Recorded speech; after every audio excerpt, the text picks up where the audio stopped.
শান্তিনিকেতন ইহাট। এই ইহাটের একটা উইংস হচ্ছে ট্যালেন্ট ম্যানেজমেন্ট হেলথ। আমরা বর্তমানে যে চিন্তাভাবনা নিচ্ছি, অল ওভার ওয়ার্ল্ডের ডাক্তারবাবু যেনারা আছেন, যেনাদের আমরা তার বিভাগের যথেষ্ট ক্যাপাবেল আমরা মনে করব, তেনাদের আমরা মার্কেটিং করব এবং কন্ট্যাক্ট করব। আপনারা এতদিন হয়তো জেনে আছেন বা শুনেছেন যে বিভিন্ন ধরনের আর্টিস্টদের এই টিম ম্যানেজমেন্ট হয়। আমরা হেলথ সেক্টরে একইভাবে নিয়ে আসতে চাইছি।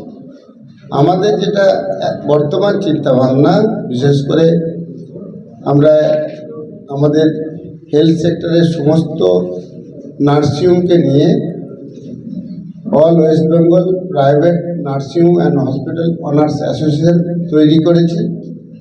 আমরা নীতিগতভাবে ডিসিশন নিয়েছি 50টি হার্টের ডাক্তারবাবু, 50টি নিউরো ডাক্তারবাবু এবং নেফ্রোর ডাক্তারবাবু 50 জন সুপার ফেসিলিটি, তেনাদের আমরা ওয়েস্ট বেঙ্গলে বিভিন্ন হসপিটালে অ্যাসোসিয়েশনগতভাবে ট্যালেন্ট ম্যানেজমেন্টের মাধ্যমে কর্মের ক্ষেত্র তৈরি করে দেব এবং 5 বছরের কন্ট্রাক্ট বেসিসে ওনাদেরকে আমরা প্রমোশন করব। এই সময়ে ওয়েস্ট বেঙ্গলে বিভিন্ন হসপিটালে ওনারা কাজ করবেন। কারণ আমি কাজ করতে গিয়ে হেলথ সেক্টরে দেখলাম যে আমাদের সুপার ফেসিলিটি কিছু ডাক্তারের শর্ট আছে।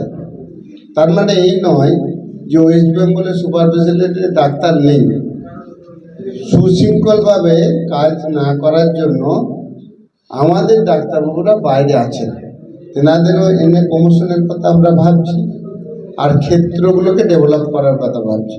ইতিমধ্যেই আমাদের অ্যাসোসিয়েশনগতভাবে ইউনিভার্সিটি নিয়ে 20টি জায়গায় ক্যাথ ল্যাব তৈরি হচ্ছে, আমরা তৈরি করছি এবং এই ডাক্তারবাবুরা এখানে কাজ করবেন এবং প্রমোশনের ক্ষেত্রে সোশ্যাল ইনফ্লুয়েন্সারদের আমরা নির্ভর করছি, যেনারা এই হাটটিকে পরিচালনা করছেন, তেনাদের মাধ্যমে প্রমোশন করছি। অর্থাৎ তেনারা যে কাজটি করছেন সেটি জনগণের মধ্যে তুলে ধরছি।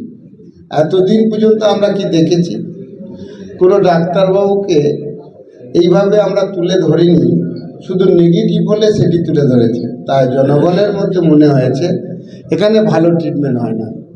সেই কারণে মার্কেটিংয়ের এই জায়গাটা না করতে পারলে স্বাস্থ্যে আমরা যতটা ডেভেলপমেন্টই করি না কেন লাভ হবে না।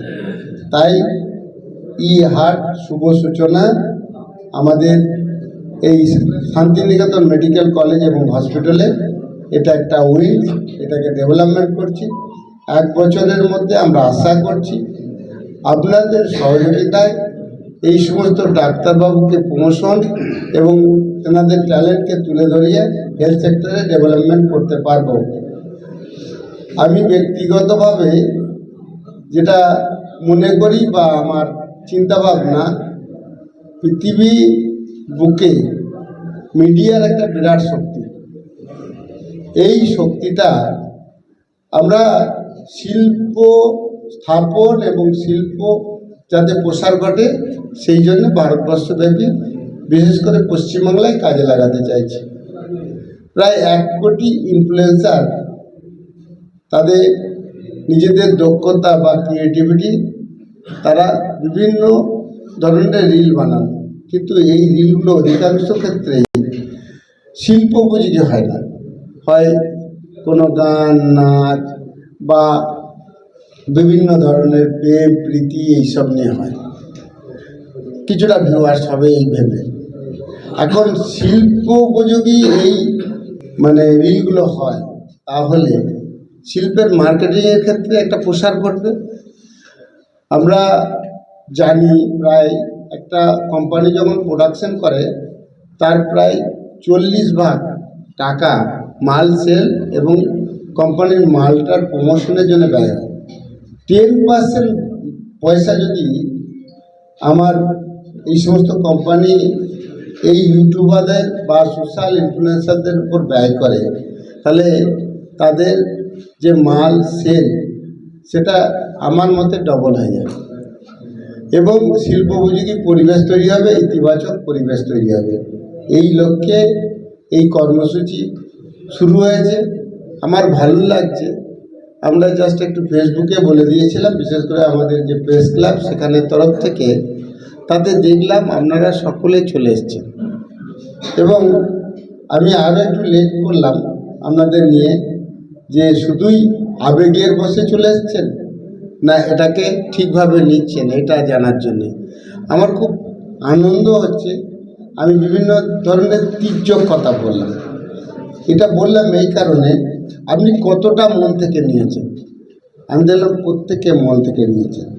অর্থাৎ আপনারা যে ভাবনায় আমরা ভাবিত করতে চাইছি যে আপনার কাজ হয়নি বা কর্মের জায়গায় আসেনি, কর্মের জায়গা বলতে আমরা সরকারি চাকরি ভাবি, সেইটা বাকিটাকে তো কর্মের জায়গা ভাবি না, আমাদের আগেকার যে মেন্টালিটি তার উপরে বলছি। তাই আপনি নেশাটাকে পেশাতে নিয়ে এসছেন।